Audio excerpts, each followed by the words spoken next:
Hello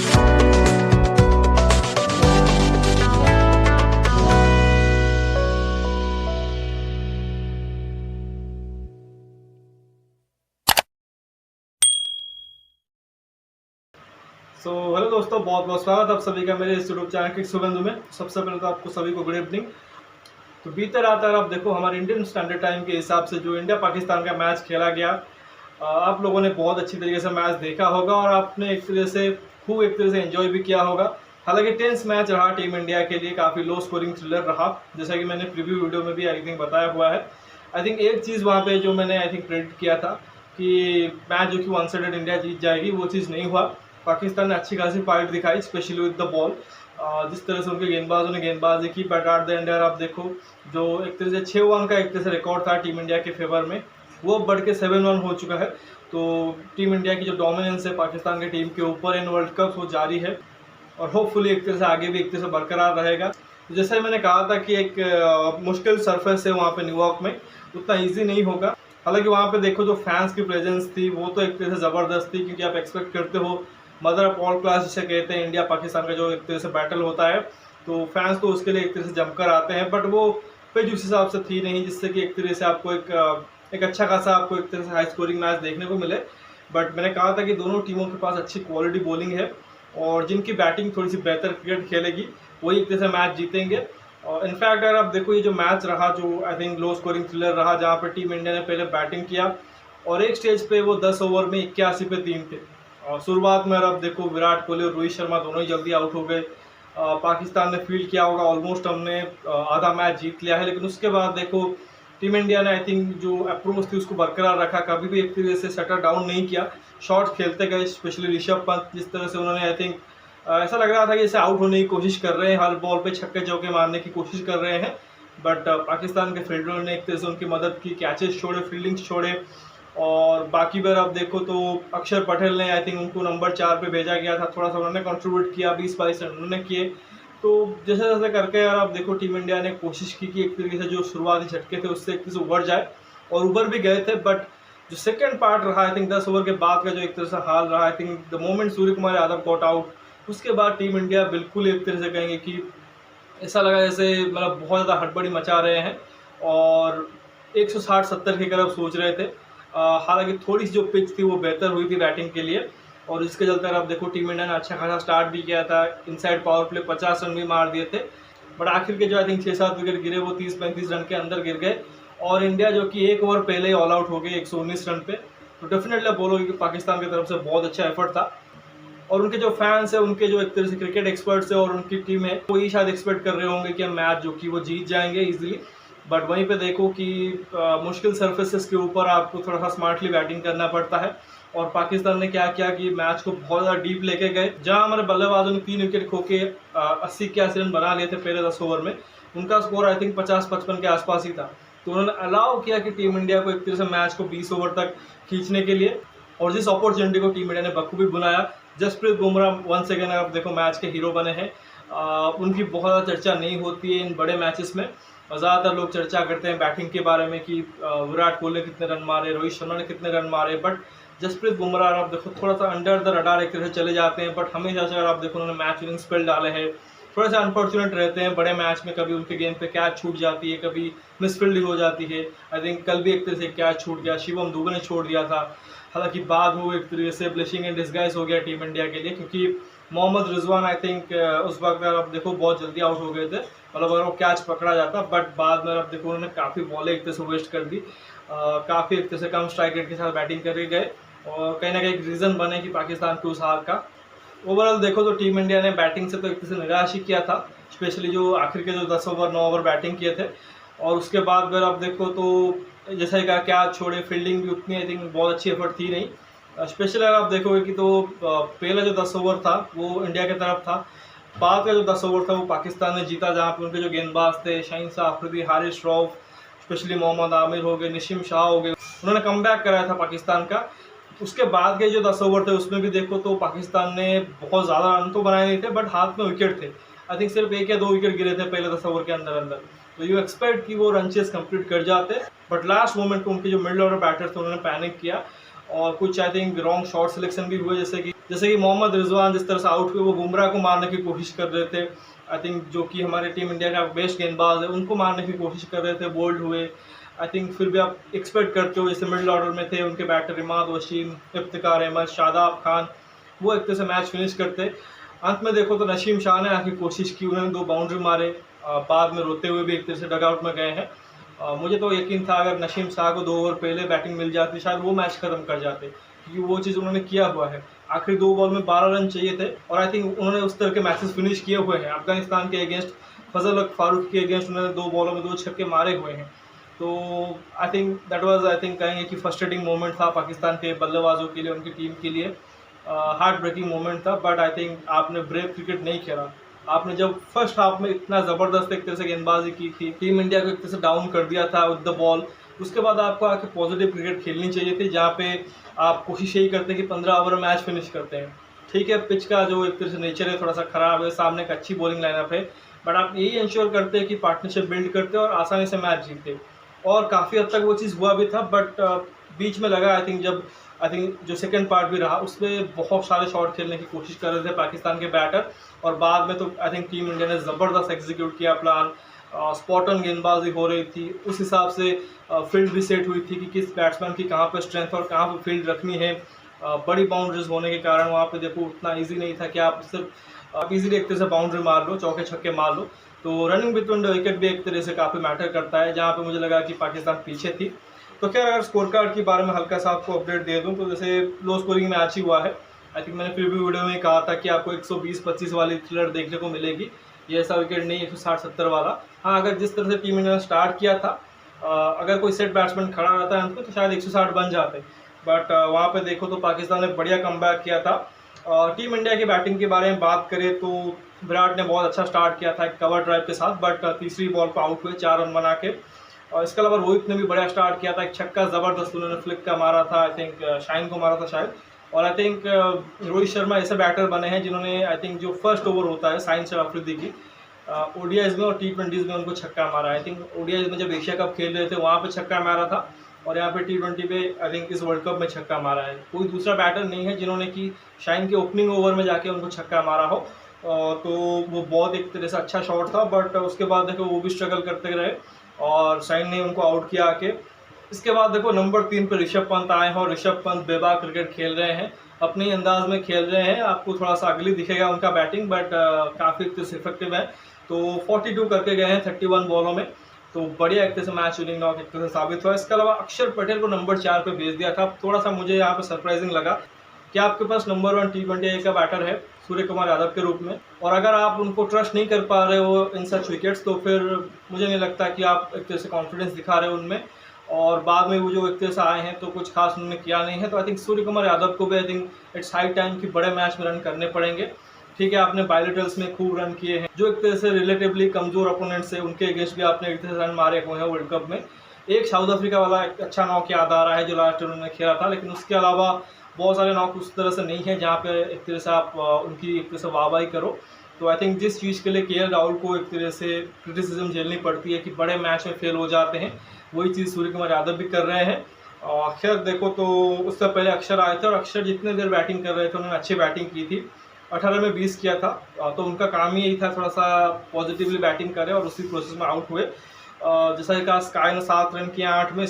इसके अलावा देखो शिवम दुबे यहाँ पर स्ट्रगल ही कर रहे हैं, और 9 बॉल में 3 रन किए हैं, जो आई थिंक प्रैक्टिस मैच भी खेला था बांग्लादेश के खिलाफ, वहाँ पर उन्होंने स्ट्रगल ही किया था।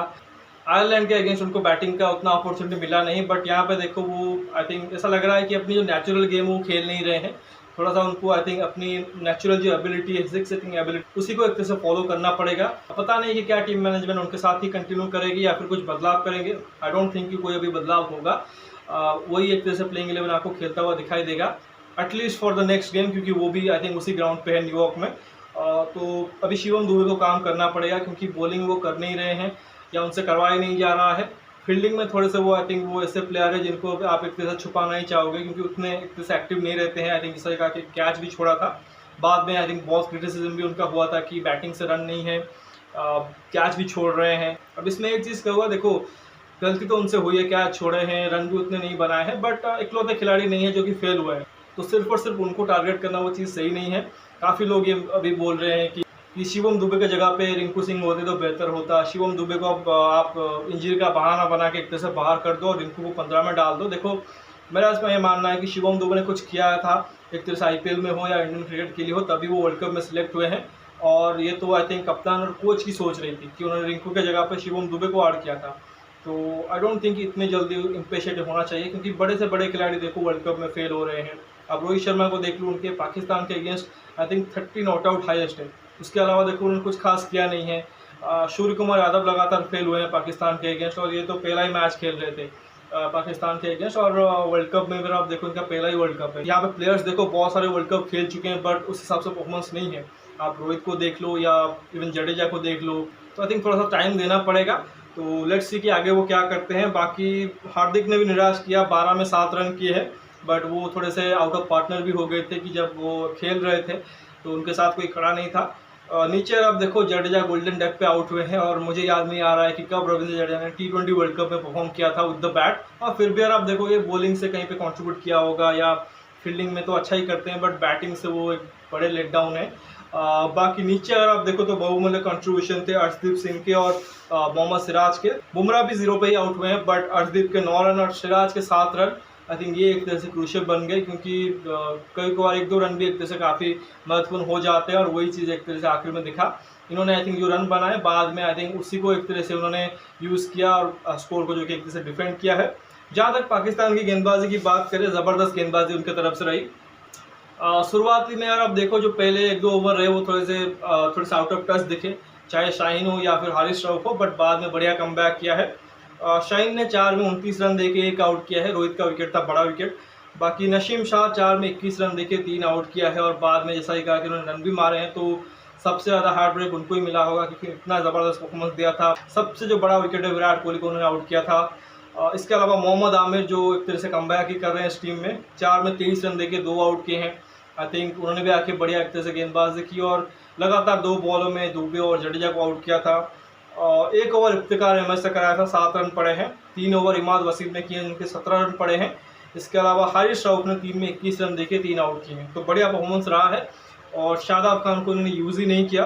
बाकी अगर आप देखो तो जब रन चेस की बारी आई तो स्टार्ट तो ठीक ठाक ही मैं कहूँगा पाकिस्तान की तरफ से रहा था, क्योंकि विकेट नहीं दिया था, रन भी बना रहे थे।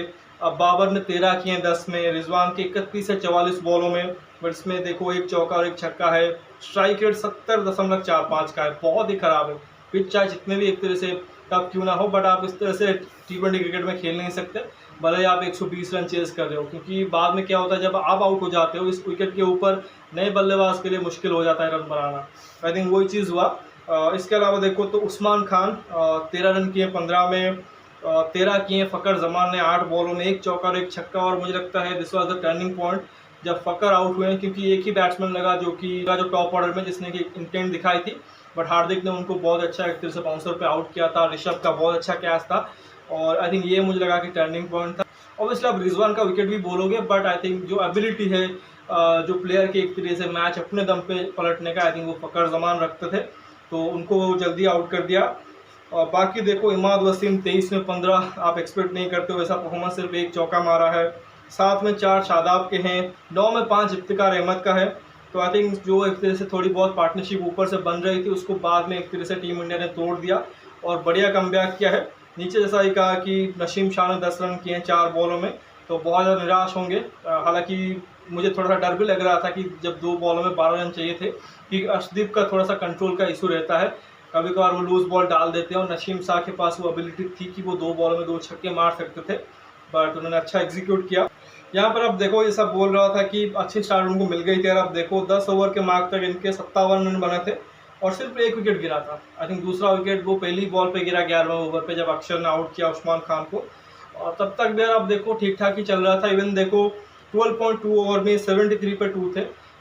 उस वक्त अगर आप देखोगे तो आपको 46 बॉलों में 46 रन ही चाहिए था, और 8 विकेट हाथ में थे, और उस पोजीशन से वो मैच हारे हैं। जहां तक इंडिया की गेंदबाजी की बात करें तो अर्शदीप सिंह 4 में 31 रन देके 1 आउट किया है। थोड़ा सा आई थिंक कंट्रोल खो रहे थे, बट आई थिंक ठीक ठाक स्पेल डाल के गए हैं, 1 विकेट भी लिया है। 4 में 19 रन दिया है मोहम्मद सिराज ने, टॉप क्लास गेंदबाजी रही। अभी मैं चाहूँगा कि वो थोड़ा सा विकेट टेकिंग गेंदबाज बने जो विकेट ले, बट ये भी सही है अगर आप एक तरह से रन को कंट्रोल कर लेते हो तो फिर दूसरे एंड से प्रेशर बन जाता है। तो बढ़िया टाइट स्पेल डाला है। Man of the match Jasprit Bumrah, 4 over 14 run 3 wicket.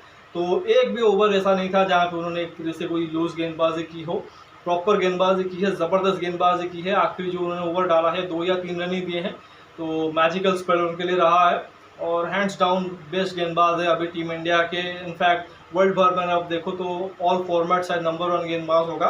तो गजब की उन्होंने गेंदबाजी की है और वंस अगेन टीम इंडिया को जीत दिलाई है इस छोटे रन के एक तरह से डिफेंड में। इसके अलावा देखोगे तो हार्दिक पांड्या ने भी अब देखो 4 में 24 रन देके 2 आउट किए हैं। थोड़े से उनको लोग उतना याद नहीं रखते हैं, बट अगर आप देखो पाकिस्तान के अगेंस्ट अगर विराट के बाद किसी प्लेयर ने आई थिंक रिसेंट टाइम्स में परफॉर्म किया है वो हार्दिक पांड्या है। काफ़ी ज़बरदस्त एक तरह से गेंदबाजी करते हैं, विद द बैट भी करते हैं, बट आई थिंक गेंदबाजी में ज़्यादा एक तरह से बेहतर करते हैं। याद है आपको बाबर को शायद उन्होंने बोल्ड मारा था एशिया कप में, तो बड़े विकेट्स लेते हैं और काफ़ी किफ़ायती भी रहते हैं। इसके अलावा देखोगे तो जडेजा ने सिर्फ 2 ही ओवर डाले हैं, 10 रन दिए हैं, बट अक्षर पटेल 2 ओवर में 11 run 1 wicket. But most important player आप देखो जो आई थिंक 2 ओवर उन्होंने 2 फेज में डाले हैं। सबसे पहले तो 11वां ओवर जहाँ पे आके उन्होंने उस्मान खान को एक तरह से लेग बिफोर किया, क्योंकि वहाँ पे पार्टनरशिप पनप रही थी। थोड़ी देर और पार्टनरशिप चलती तो शायद मैच हाथ से निकल जाता, क्योंकि उस वक्त अगर आप देखो बुमराह के अलावा कोई दूसरा गेंदबाज लग नहीं रहा था जो कि विकेट लेगा, तो वहाँ पे जाके विकेट लिया। और फिर आई थिंक 16th ओवर शायद उन्होंने डाला जहाँ पे इमाद वसीम के अगेंस्ट वो डाल रहे थे। लग रहा था कि थोड़ा सा एक तरह से बैकफायर भी कर सकता है टीम इंडिया के लिए, क्योंकि लेफ्टी है तो अगेंस्ट लेफ्ट हैंडर अच्छा ही करेंगे। बट अक्षर ने उनको आई थिंक आउटसाइड ऑफ एक तरह से बॉल कट के लिए डाला, बट सभी के सभी एक तरह से बॉल जो कि वो मिस हुए, तो सिर्फ 2 रन उस ओवर में दिए थे। तो I think that was game changing. तो अक्षर पटेल ने भी अगर आप देखो तो आप बोलोगे कि जसप्रीत बुमराह का अगर ये स्पेल नहीं आया होता तो शायद अक्षर Patel man of the match बनते, क्योंकि बैटिंग से उन्होंने कंट्रीब्यूट किया था और उसके बाद बॉल से भी बढ़िया काम किया। तो ज़बरदस्त एक तरह से परफॉर्मेंस रही और टीम इंडिया कहीं ना कहीं कह सकते हैं ना कि हार की मुंह से एक तरह से जीत छीन लिया है। और ये आई थिंक इसको आप कम नहीं बोलोगे जो 2022 में हमने मेलबर्न जीता था, क्योंकि वहाँ भी वो ऑलमोस्ट मैच हार गए थे और विराट कोहली और हार्दिक पांड्या की पार्टनरशिप में उसको एक तरह से कमबैक कराया और फिर आखिर में जिस तरह से विराट ने एक तरह से फिनिश किया, अश्विन के वो आई थिंक जो स्मार्टनेस थी वो भी एक तरह से काम आ गया।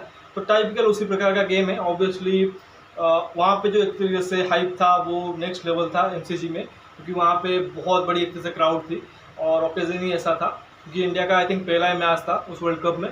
बट यहाँ पे देखो एक मैच ऑलरेडी जीत के आए थे, थोड़ा सा लो स्कोरिंग मैच चल रहा था और ऑब्वियसली अगर आप देखो पाकिस्तान की जो रनचेज में मैडनेस रही वो भी एक तरह से कहीं ना कहीं इस मैच को और भी ज़्यादा रोमांचक बना दिया। तो बढ़िया एक तरह से टीम इंडिया की जीत रही और इसी जीत के साथ टीम इंडिया ने ऑलमोस्ट कंफर्म कर लिया है कि सुपर 8 में जा रहे हैं, क्योंकि 2 मैच अभी बचे हुए हैं, 2 रिलेटिवली वीकर ओपोनेंट्स के साथ। वो आई थिंक एक मैच तो डेफिनेटली जीत ही जाएंगे। जहाँ तक पाकिस्तान की बात करें आई थिंक देखो उनकी टीम में मुझे एक लगता है कभी स्टेबिलिटी नहीं है, एज ए यूनिट कभी खेलते नहीं है। आप हर एक वर्ल्ड कप देखो तो आपको मिडिल ऑर्डर में प्लेयर चेंज होते हुए दिखाई देंगे। 2021 याद करो जहाँ पे आसिफ अली, कुशदिल शाह, हैदर अली ये सब खेल रहे थे। फिर 2022 याद करो शान मशहूद थे, मोहम्मद हारिस थे, वंस अगेन वहाँ पे भी हैदर अली आई थिंक वो सब प्लेयर थे। यहाँ पे देखो वंस अगेन क्या हुआ है कि आजम खान, उस्मान खान ये सब आ गए हैं। इफ्तिकार अहमद हमेशा से खेल रहे हैं बट उस हिसाब से परफॉर्मेंस नहीं है। इमाद वसीम और शादाब खान नाम के ऑलराउंडर से, बट जब ज़रूरत होती है उस हिसाब से बड़े स्टेज पे परफॉर्म नहीं कर पाते हैं। आई थिंक कभी नवाज़ खेल रहे थे वो अच्छा कर रहे थे, अभी इमाद वसीम खेल रहे हैं, तो कभी उनकी टीम स्टेबल नहीं रही है। खासकर जो मिडिल ऑर्डर है, टॉप ऑर्डर पे डिपेंड करते हैं कि रिजवान और बाबर अच्छा कर दे और फिर उम्मीद करते हैं फ़कर जो कि थोड़ा सा एक्सीलरेट कर दे। बट मुझे लगता है कि फ़कर को वो अंडर यूटिलाइज़ कर रहे हैं। मेरे हिसाब से तो फ़कर को ओपन करना चाहिए। अगर आप शाम अयूब के साथ एक तरह से खुश नहीं हो तो फिर आप फ़कर से ओपन कराओ, एटलीस्ट वो पावर प्ले का इस्तेमाल तो करेंगे। बट यहाँ पे देखो दोनों वन डायमेंशनल बैटर है, चाहे रिजवान हो बाबर हो, वो कोशिश करते हैं कि 40 में 50 मारो और फिर बाद के 20 में 30-35 और ऐड कर दे, और तो वहाँ पे आपको एक अच्छी इनिंग्स दिख जाएगी। बट वो मैच काफ़ी टाइम पे एक तरह से कॉस्ट कर जाती है। वहाँ पे देखो हमारे भी जो एक तरह से प्लेयर है जिन्होंने अच्छा किया हुआ है, इवन देखो KL राहुल हो गए, उनके ऊपर क्रिटिसिज्म इतना होता है। विराट कोहली के स्ट्राइक रेट को लेकर लोग बात करते हैं, रोहित शर्मा को वो एक तरह से जो परफॉर्मेंस नहीं है उसके बारे में बात करते हैं। बट वहाँ पे देखो बाबर और रिजवान तो काफ़ी टाइम से वहाँ पे बने हुए हैं, रन तो बना लेते हैं, एवरेज ठीक ठाक है, बट जो स्ट्राइक रेट है वो जो इम्पैक्ट है वो छोड़ नहीं पाते हैं। और बाद में जो मिडिल ऑर्डर है वो भी एक तरह स्ट्रगल ही करता है।